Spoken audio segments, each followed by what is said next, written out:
అందరికీ నమస్కారం. నా పేరు రమ. ఫ్రెండ్స్, మార్నింగ్ ఒక షార్ట్ స్టోరీ అప్లోడ్ చేశాను. అది ముక్కోనపు ప్రేమ కథ. చాలా బాగుంటుంది. చదవని వాళ్ళు ఎవరైనా ఉంటే దయచేసి ఒక్కసారి చదవగలరు. అగ్రిమెంట్ 5 40వ భాగం. రచయిత నీలిమ గారు. కళ్ళు తెరవనని అంటున్న ఒక 5 నిమిషాలు కళ్ళు మూసుకొని ఏం జరిగిందో ఆలోచించిన అమృతకి అప్పటి వరకు జరిగింది కళ్ళ ముందు కదలాడుతుంటే ఒక్కసారిగా ఆమె ఒంట్లో వణుకు పుడుతుంది. భయం మొదలై సడన్గా కళ్ళు తెరిచి చూసేసరికి ఆమె ఒక గదిలో బందీ అయినట్లుగా తెలుస్తుంది. ఏదో ఆలోచన వచ్చి తనని తాను చూసుకునేసరికి చేతులు కాళ్ళు కట్టేసి ఉండడంతో ఆమె దుస్తుల వైపే క్షుణ్ణంగా చూసి ఊపిరి పీల్చుకుంటుంది. ఆమె భయం కొంచెం వీడి కానీ అసలు ఎవరిలా తీసుకొచ్చి నన్ను బంధించారు అన్న ప్రశ్న, విశాల్ తన కోసం ఎంతగా వెతుకుతాడో అన్న ఆలోచన ఆమె మైండ్లో తిరుగుతూనే ఉంటాయి. ఒక్కొక్కటిగా గుర్తు చేసుకుంటూ ఉంటుంది. అసలు ఏమైందో. ఇంట్లో ట్రిప్కి కావాల్సినవన్నీ ప్యాకింగ్ చేసేశాక పార్వతి గారు కాసేపు రెస్ట్ తీసుకో అని చెప్పి బయటకు వచ్చేస్తారు. ఆ తర్వాత అమృత అప్పటి వరకు పార్వతి గారు చెప్పిన మాటల గురించి ఆలోచిస్తూ ఉంటుంది. ఆడపిల్లగా సహజంగా ఉండే భయం చాలా వరకు వీడిపోదు. ఆ సమయం ఆసన్నమయ్యే వరకు కూడా ఆ భయం ఉంటూనే ఉంటుంది. ఎంత ధైర్యవంతురాలకైనా సరే. అలాగే అమృత కూడా దాని గురించి ఆలోచిస్తూ పరిజ్ఞానంగా ఉన్న తనకి ఫోన్ రింగ్ అవుతున్న సౌండ్ వినిపించి ఫోన్ వైపు చూసేసరికి అన్నోన్ నెంబర్ అయి ఉంటుంది. ఎవరా అని ఆలోచిస్తూనే లిఫ్ట్ చేసి హలో అని అనేసరికి అవతలి వాళ్ళు చెప్పింది విని ఏంటని గట్టిగా అరిచినట్లే అడుగుతూ షాక్గా లేచి నిల్చుంటుంది. ఎక్కడా అని అడిగేసరికి అవతల వాళ్ళు చెప్పింది విని ఒక 2 నిమిషాలు బాగా ఆలోచించి ఇంకేదైతే అదే అయ్యిందని డేరింగ్ స్టెప్ వేస్తుంది. అదే ఎవరికీ తెలియకుండా ఇంట్లో నుంచి అడుగు బయట పెట్టడం. తన రూమ్ నుంచి డైరెక్ట్గా కాకుండా బాల్కనీ నుంచి అటు సైడ్ గార్డెన్ వైపుగా అయితే వెళ్ళింది. కానీ ఎంట్రన్స్ దగ్గర ఉన్న సెక్యూరిటీని దాటుకొని ఎలా వెళ్ళాలి, తెలియకుండా వెళ్ళాలంటే ఎలా అని ఆలోచిస్తూ ఏదో ఐడియా తట్టి వెనుక వైపు కాంపౌండ్ ఉంటుంది కదా, ఆ గేటు దగ్గర ఏదో సౌండ్ క్రియేట్ అయ్యేలా చేస్తుంది. అప్పటికే అలర్ట్గా ఉన్న సెక్యూరిటీ ముందుగానే విశాల్ చుట్టూ ఏం జరుగుతుందో బాగా పసిగట్టమని చెప్పారు కనుక ఆ సౌండ్ ఎలా వచ్చిందని చూడటానికి అటువైపుగా వెళ్తాడు. వెంటనే అమృత చుట్టూ చూసి ఫ్యామిలీ మెంబర్స్ అందరూ ఇంట్లోనే ఉన్నారు కనుక ఎవరూ తనని చూడలేదని నిర్ధారించుకొని ఫ్రాక్షన్ ఆఫ్ సెకండ్స్లో బయటికి వెళ్ళిపోతుంది. మెయిన్ రోడ్డుకి ఇలా వెళ్ళి ఆటోని పిలుద్దామని ఒక సైడ్ నుంచొని చూస్తున్న తనని కొంతమంది రౌడీలు బలవంతంగా వ్యాన్ ఎక్కించేస్తారు. ఎవరు ఎవరు మీరంతా, నన్ను ఎక్కడికి తీసుకెళ్తున్నారని వాళ్ళ చేతుల్లో నుంచి ఆమె చేతుల్ని విడిపించుకోవడానికి విశ్వ ప్రయత్నాలు చేస్తుంటుంది అమృత. హెల్ప్ హెల్ప్ అని గట్టిగా అరుస్తూ ఉంటే ఇంకా ఏం చేయాలో అర్థం కాక వాళ్ళు కొంచెం స్లీపింగ్ డ్రగ్ని కలిపి కర్చీఫ్ మీద పెట్టి ఆమె ముక్కు దగ్గర పెట్టేస్తారు. 2 నిమిషాలు గింజుకున్న 3వ నిమిషం కళ్ళు మూతలు పడుతుంటే హెల్ప్ హెల్ప్ అని నెమ్మదిగా అరుస్తూనే నిద్రలోకి జారుకుంటుంది అమృత. ఇదిగో మళ్ళీ ఇప్పుడే తను కళ్ళు తెరవడం. ఎవరైనా ఉన్నారా? నన్ను ఇక్కడికి ఎందుకు తీసుకుని వచ్చారు? అసలు ఎవరు మీరు అని అంటూ గట్టిగా కేక వేస్తూ అడుగుతుంది అమృత. అలా అయితే బయట ఎవరున్నారో వాళ్ళు లోపలికి వస్తారని ఊహించి విశాల్ని కూర్చోబెట్టి తన దగ్గరకు చేరుకునే మార్గాలు ఏమైనా ఉన్నాయేమోనని ఒకసారి ప్రశాంతంగా కూర్చొని ఆలోచించు అని అన్న ప్రసాద్ మాటలకి ఆలోచనలో పడతాడు విశాల్. సడన్గా అతనికి ఏదో ఐడియా వస్తుంది. వెంటనే లేచి ప్రసాద్తో కాసేపు మాట్లాడి, ప్రసాద్ పోలీస్ ఇన్స్పెక్టర్ కాబట్టి ఆ స్టేషన్లోనే ఉన్న ఫోన్ ట్రాకింగ్ చేసే వాళ్ళ దగ్గరికి వెళ్ళి అమృత నెంబర్ చెప్పి ట్రాకింగ్ చేసే పనిలో పడతాడు విశాల్. కానీ అది లాస్ట్ ఏరియా వాళ్ళ ఇంటి దగ్గర చూపిస్తుంటే ఫోన్ కూడా వదిలేసే వెళ్ళిందన్న క్లారిటీ వాళ్ళకి వచ్చేస్తుంది. మరి ఇప్పుడు ఎలా రా? ఫోన్ ట్రాకింగ్ కూడా తెలియలేదు కదా అని ప్రసాద్ అడుగుతూ ఉంటే పర్వాలేదు, ఫోన్ నెంబర్ కాకుండా తన జాడ ఎలా తెలుసుకోవాలి, నాకు బాగా తెలుసు, నాతో రా నేను చెప్తాను అని చెప్పి ప్రసాద్ని తీసుకొని అక్కడి నుంచి బయలుదేరతాడు విశాల్. కార్లో డ్రైవ్ చేస్తూ ఉండగానే కొన్ని ఫోన్ కాల్స్ చేసి కాసేపు మాట్లాడి ఎవరెవరు ఏ పని చేయాలో ఇన్స్ట్రక్షన్స్ ఇచ్చి నేరుగా డ్రైవింగ్ మీద దృష్టి నిలుపుతాడు. మరి విశాల్ ఆలోచన ఏంటో, అమృతని అతను చేరుకోగలడో లేదో, మరి చేరుకునే లోపే ఇంకా ఎలాంటి అవాంతరాలు వస్తాయో చూడాలి మనం కూడా. అమృత అరుస్తున్న అరుపులకి దివాకర్ డోర్ తీసుకొని లోపలికి వస్తాడు. దివాకరే అయ్యుంటాడన్న అనుమానం వచ్చినా ఏమో ఇంకెవరైనా ఏమో అని అనుకుంది అమృత. కానీ ఇప్పుడు ఒక కన్నింగ్ ఫేస్తో క్రూరమైన నవ్వుతో ఆమె వైపే నెమ్మదిగా నడుచుకుంటూ వస్తున్న దివాకర్ని చూసి ఆమె మనసులో భయం మొదలవుతుంది. నువ్వా? అంటే నన్ను తీసుకుని రమ్మని చెప్పింది నువ్వే అన్నమాట.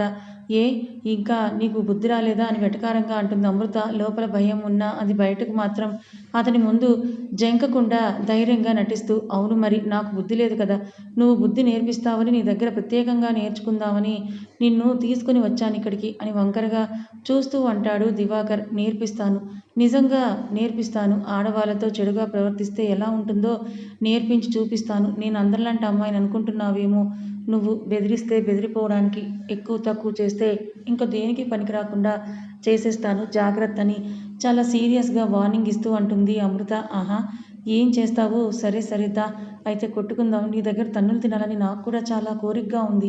కాకపోతే ఇక్కడ బాగోదు, బెడ్ మీద కొట్టుకుందాం.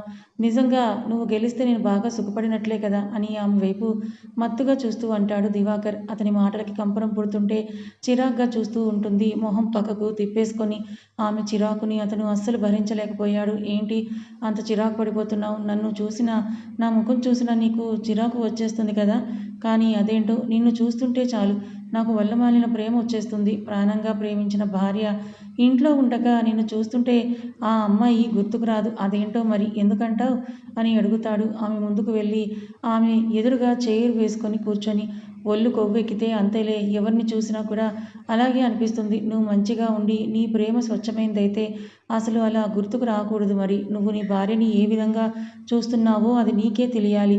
ఇప్పుడు ఇంకొకరి పెళ్ళాన్ని నువ్వు తీసుకొని వచ్చావు అంటే అలాగే నీ పెళ్ళాన్ని కూడా ఇంకొకరు తీసుకొని వెళ్తే నువ్వు చూస్తూ కూర్చుంటావా ఏంటి అని వెటకారంగా అంటుంది అమృత తిరిగి చురక అంటిస్తూ. ఆమె మాటలు నేరుగా అతని మనసుకే గుచ్చుకుంటుంటే 2 నిమిషాల పాటు సమాధానం చెప్పలేక మౌనంగా ఉండిపోతాడు. ఏంటి ఆలోచిస్తున్నావా? అలా తీసుకెళ్తే ఎలా ఉంటుందని అనుకుంటున్నావా నువ్వు? లేకపోతే ఒకవేళ తీసుకెళ్ళిపోతే నా పరిస్థితి ఏంటి అని ఊహించుకుంటున్నావా?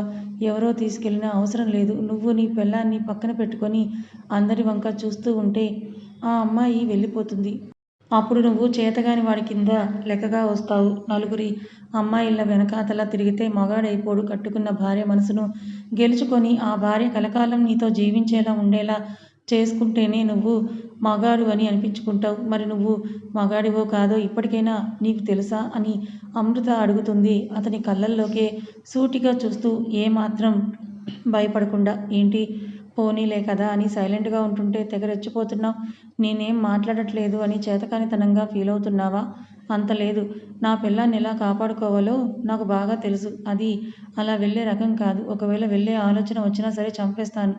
ఆ కెపాసిటీ నాకుంది. చూసావా, నిన్ను తీసుకువచ్చిన నీ మొగుడు ఇప్పటి వరకు నీ జాడను తెలుసుకోలేకపోయాడు. నీ దగ్గరికి రాలేకపోయాడు. చేతకాని వాడంటే అలా ఉంటాడు. ఏదో చెప్తున్నావు కదా మగాడు అది ఇది అని. మరి ఇప్పుడు నువ్వు చెప్పు, పెళ్ళాన్ని కాపాడుకోలేకపోయిన వాడు మగాడా? లేకపోతే పరాయివాడి పెళ్ళాన్ని ఎత్తుకొచ్చిన నేను మగాడినా అని తిరిగి కళ్ళు ఎగరేస్తూ ప్రశ్నిస్తాడు దివాకర్. వాడి పెళ్ళాన్ని ఎత్తుకొస్తేనే ఏమీ పీకలేకపోయాడు. నీ వరకు రాలేకపోయాడు నీ మొగుడు. కానీ నేను పరాయివాడి పెళ్ళాన్ని కూడా ఎత్తుకురాగలిగే సత్తా ఉంది నా దగ్గర. అలాంటిది నా పెళ్ళాన్ని ఎవడైనా తీసుకెళ్ళి చూస్తూ ఊరుకుంటానా ఏంటి? ఇప్పుడు చెప్పు, ఎవడు మగాడిని దర్జాగా కాలు మీద కాలు వేసుకొని మరీ బలుపుతో అంటాడు దివాకర్. ఏంటేంటి? ఎదురుగా పోరాడే ధైర్యం లేక, నా మొగుడితోటి బిజినెస్ రంగంలో తలపడే సత్తా లేక, ఆడవాళ్ళని అడ్డం పెట్టుకొని అడ్డదారులు తొక్కుతున్న నువ్వు చెప్తున్నావా మగతనం గురించి? అసలు నేను ఎక్కడికి వెళ్ళానో చెప్పకుండానే ఇంట్లో నుంచి బయటకొచ్చాను. కాబట్టే ఇంతవరకు నా మొగుడు నా గురించి తెలుసుకోలేకపోయాడు. కానీ ఈ పాటికి తెలుసుకునే ఉంటాడు. నేను ఇంట్లో లేనన్న సంగతి. ఆ ప్రయత్నం మొదలుపెట్టే ఉంటాడు. కాసేపట్లో నీ అంతు చూడటానికే బయలుదేరే ఉంటాడని అంటుంది అమృత. నిజంగా నా భర్త ఎదురుగా వచ్చాక నా మొగుడితో తలపడి నన్ను గెలుచుకుంటే అప్పుడు నీది మగతనం అని ఒప్పుకుంటానని రెచ్చగొడుతూ అంటుంది అమృత. మగతనం ఒప్పుకోవాలి అంటే నీ మొగుడితో తలపడాల్సిన అవసరం ఏమీ లేదు. ఇంకో విధంగా కూడా నా మగతనాన్ని నేను ఒప్పుకోవచ్చు. ఎలా నిరూపించాలో నీకు చెప్పడం ఎందుకు, ఇప్పుడే చూపిస్తాను రా అని అంటూ ఆమె చేతికి కాళ్ళకున్న కట్లు విప్పి బలవంతంగా చేయి పట్టి లాగుతాడు దివాకర్. అప్పటి వరకు లోపల కొంచెం భయంగా ఉన్న ధైర్యం నటిస్తూ మాట్లాడగలిగింది. కానీ ఎప్పుడైతే ఆమె చేయి పట్టుకున్నాడో ఇంకా ఒంట్లో భయం మొదలైంది. అయినా సరే విడిపించుకోవడానికే విశ్వ ప్రయత్నాలు చేస్తుంది. కానీ తన ప్రయత్నాలు అన్నీ విఫలమవుతాయి. వాడి బలం ముందు చెయ్యి పట్టి గట్టిగా నొక్కి పట్టుకొని బరబరా ఇంకో రూంలోకి లాక్కొని వెళ్ళిపోతాడు. ఆ రూమ్ చూసిన అమృతకి చెమటలు పట్టేస్తాయి. ఎందుకంటే ముందుగానే ఆమెతో గడపాలని కసిగా నిర్ణయించుకున్న దివాకర్ స్పెషల్గా ఆ రూమ్ని డిజైన్ చేయించుకుంటాడు వాడి మనుషుల చేత. వాడి బలం ముందు ఆమె బలం ఎటూకి చాలకపోతే అసలు ఏం చేయాలో కూడా అర్థం కాక 2 నిమిషాల పాటు బ్లైండ్గానే ఉండిపోతుంది అమృత.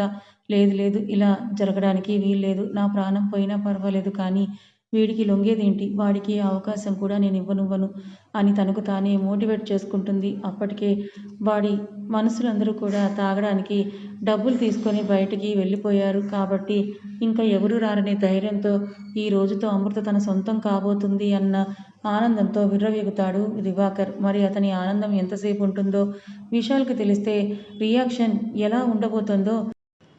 వాళ్ళ అమ్మతో చెప్పిన మాటల గురించి రూమ్లో కూర్చొని పదే పదే ఆలోచిస్తూ ఉంటుంది సుప్రజ.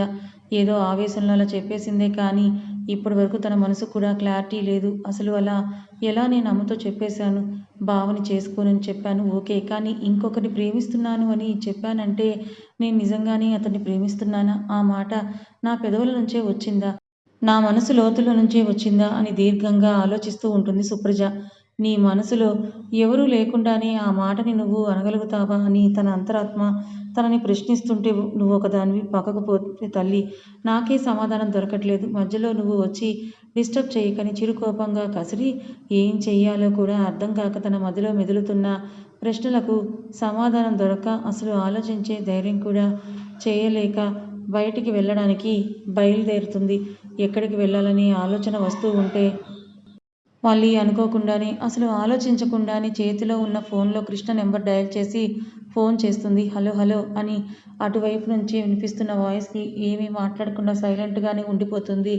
ఎందుకంటే అప్పటి వరకు ఆమె ప్రశ్నించుకున్న ప్రశ్నలకు సమాధానం దొరకలేదు. కానీ కృష్ణ వాయిస్ తన చెవులకు చేరగానే ఆ చెవుల ద్వారా తన మనసు స్పందించడం మొదలుపెట్టింది. అప్పటి వరకు నార్మల్గా ఉన్న ఆమె గుండె చప్పుడు ఫాస్ట్గా కొట్టుకున్నట్లుగా తనకి తెలుస్తూ ఉంటే గుండెల మీద చేయి వేసుకొని ఇదే నా ప్రేమంటే అని అనుకుంటుంది. కానీ బలవంతంగా ఆ ఫీలింగ్ని అక్కడితో అదిమిపెట్టి హలో కృష్ణ అని అంటుంది. గొంతులో నుంచి మాట రాకపోయినా జీరబోయిన గొంతులో ఏంటి ఫోన్ చేసి ఏం మాట్లాడట్లేదని అంటాడు కృష్ణ. ఏం లేదు, జస్ట్ సిగ్నల్ ప్రాబ్లం అంతే అని చెప్పేసి బోర్ కొడుతోంది. అలా బయటకు వెళ్దామా వస్తావా అని అడుగుతుంది ఎంతో ఆశగా. అబ్బో ఏంటి ప్రపంచ వింత, నువ్వు నాకు ఫోన్ చేసి అడుగుతున్నావా? నేను రమ్మని అడిగితేనే నేనేదో నీ చుట్టూ తిరుగుతున్నట్టుగా లెవెల్ ఇచ్చి ఏదో ఒకటి అంటూనే ఉంటావు. అలాంటిది ఈరోజు నువ్వు నన్ను అడుగుతున్నావా అని వెటకారంగా అంటాడు కృష్ణ. సైలెంట్గానే ఉండిపోతుంది. ఏం చెప్పదు. కానీ అతను చెప్తున్నది సత్యమని ఆమెకు తెలుసు. అందుకే ఇంకేం మాట్లాడలేకపోయింది. ఆమె ఫీల్ అయిందని మౌనంగా వహించిన తీరుని అర్థం చేసుకున్న కృష్ణ సరే సరే వస్తాను, కాకపోతే ఎక్కడికని అడుగుతాడు. నేనైతే ప్రజెంట్ ఇంట్లో ఉన్నాను, నువ్వు రాగలవా ఇక్కడికని అడుగుతుంది. తనలో ఇంత తొందరగా మార్పు వస్తుందని ఊహించలేని కృష్ణ కొంచెం ఆశ్చర్యపోతాడు. ఎందుకు రమ్మంటోందని ఆలోచిస్తూనే సరే సరే వస్తున్నా, అయితే వెయిట్ చేయి అని చెప్పి ఫోన్ కట్ చేసి బయలుదేరతాడు. ఇందాకటి నుంచి నేను పిలుస్తున్నాను అయినా సరే పలకకుండా కూర్చొని అంతలా ఏం ఆలోచిస్తున్నావని చిరుకోపంగా అంటూ లోపలికి వస్తారు దివాకర్ వాళ్ళ అమ్మగారు. ఏం లేదత్తయ్య, మీరు పిలిచారా? నాకు వినిపించలేదైతే అని అంటుంది వాళ్ళ అత్తయ్య మాటలకి. అప్పుడే ఆలోచన నుంచి బయటకు వచ్చిన సృజన. టైము 1 గంట దాటుతోంది, ఇంకా భోజనం చేయలేదు. నిన్ను పిలిచి పిలిచి ఇక్కడికి తీసుకొని వచ్చాను, రా నేను తినిపిస్తాను నీకు అని అంటారు సృజన ఎదురుగా కూర్చుంటూ. ఇంకా ఆకలి వేయలేదత్తయ్య, తర్వాత తింటాను కదా, ఇప్పుడే ఎందుకు తీసుకొని వచ్చారని అంటుంది. ఇంకా ఆకలి వేయకపోవడం ఏంటి? నీకు వేయలేదేమో కానీ నీ కడుపులో ఉన్న బుజ్జి బేబీకి మాత్రం ఆకలి వేస్తూ ఉంటుంది. అయినా నీకు ఆకలి వేసినా వేయకపోయినా ఎంతో కొంత తిని టాబ్లెట్స్ వేసుకోవాలని తెలుసు కదా. నువ్వు కానీ తినకపోతే మీ ఆయన వచ్చి నన్ను తినేసేలా ఉన్నాడు. ఇంతకుముందే ఫోన్ చేసి మరీ అడిగాడు భోజనం పెట్టావా, టాబ్లెట్ వేశావా అని అని నవ్వుతూ అంటారు దివాకర్ వాళ్ళ అమ్మగారు. అంటే ఆయన ఫోన్ చేసి అడిగారు కాబట్టి మీరు తీసుకొని వచ్చారా? లేదంటే మీరు తీసుకుని వచ్చేవారు కాదా అని కావాలనే కోపం నటిస్తూ అడుగుతుంది సృజన. అవును, మరి ఎక్కడైనా సరే అత్తలు తీరిగ్గా రూమ్లో కూర్చుంటే కోడలు తెచ్చిస్తారు కానీ నేనేమో నీకు చెయ్యాలా అని అంతే వెటకారంగా తిరిగి అంటారు. అవును నిజమే, ఏ అత్తలా అయినా సరే ఇలాగే చేస్తారేమో కానీ మా అత్తయ్య మాత్రం బంగారం. నాకెప్పుడు ఇలా రెస్ట్రిక్షన్స్ పెట్టలేదు, కూతుర్లానే చూసుకుంటుంది. నిజంగా అత్తయ్య అంటే మీలానే ఉండాలని అంటుంది సృజన చిన్నగా నవ్వుతూ వాళ్ళ అత్తయ్య చుట్టూ భుజం మీద చేయి వేసి. అబ్బో కాకా పట్టింది చాలేరా, నీకు తినిపిస్తానని అంటారు. అంతేలే, నేను నిజాలు చెప్తున్నా సరే కాకాలు పడుతున్నానని మీరు అంటారు. నేనేం మాట్లాడుతున్నా తప్పుగానే మాట్లాడతానని మీ అబ్బాయి అంటారు. మీరిద్దరంతే, మధ్యలో నేనే పెరిదాన్ని అని మూతి ముడుస్తూ అంటుంది సృజన. అబ్బో, నీ మాట నా కొడుక్కి నచ్చదేమో కానీ నీ మనసు మాత్రం వాడికి నచ్చుతుందిలే. అందుకే కదా అసలు ఎంత కోపంగా ఉండేవాడు. అలాంటిది ఈ మధ్య ఇంతలా ఎలా మారిపోయాడో నాకైతే అర్థం కావడం లేదు. మనిద్దరం ఇలా ఉంటున్నాం కాబట్టే వాడు అలా మాట్లాడుతున్నాడా, లేకపోతే నిజంగానే వాడు మారాడా? నాకైతే ఎంత ఆలోచించినా సమాధానం దొరకడం లేదు అని అంటారు వాళ్ళ అమ్మగారు. లేదత్తయ్య, నిజంగానే ఆయన మారారని నాకు అనిపిస్తోంది. ఆయన ఎప్పుడూ మంచివారే, కాకపోతే పరిస్థితుల దృష్ట్యా అలాను మారిపోయారు. ఒక్కొక్కసారి పిచ్చిగా ప్రవర్తిస్తున్నారు. కానీ చూసారా, మొన్నేమో మా అమ్మ వాళ్ళ ఇంటి దగ్గర నుంచి హక్కు అని చెప్పి పంతంతో నన్ను తీసుకొని వచ్చారు. కానీ ప్రేమగా చూసుకుంటున్నారని వాళ్ళ ఆయన చూపిస్తున్న కన్సర్న్ని ఊహించుకుంటూ అంటుంది సృజన. ఏమో తల్లి, మళ్ళీ నేనైతే అంత తొందరగా వాడిని నమ్మలేకపోతున్నాను. ఎప్పుడు ఎలా ఉంటాడో తెలియడం లేదు. మళ్ళీ ఒకవేళ వాడు మారిపోతాడేమో, ఆ ఆలోచనే కూడా చాలా భయంగా ఉంది. దేవుడి దయ వల్ల వాడు మళ్ళీ చెడు వైపు వెళ్లకుండా నీ పట్ల మంచిగా ప్రవర్తిస్తూ ప్రేమగా ఉంటే అందరికన్నా ముందు నేనే సంతోషిస్తానని అంటారు కోడలు బుగ్గల మీద చేయి వేసి ఆప్యాయంగా. సుప్రజ కృష్ణుని ఎందుకు కలవాలనుకుంటోంది? ప్రత్యేక కారణం ఏమైనా ఉందంటారా? విశాల్ అమృతని చేరుకోగలడా లేదా తెలుసుకోవాలనుకుంటున్నాను. ఛానల్ని ఫాలో అవ్వండి. కథ నచ్చితే లైక్ చేయండి. Thank you so much for watching.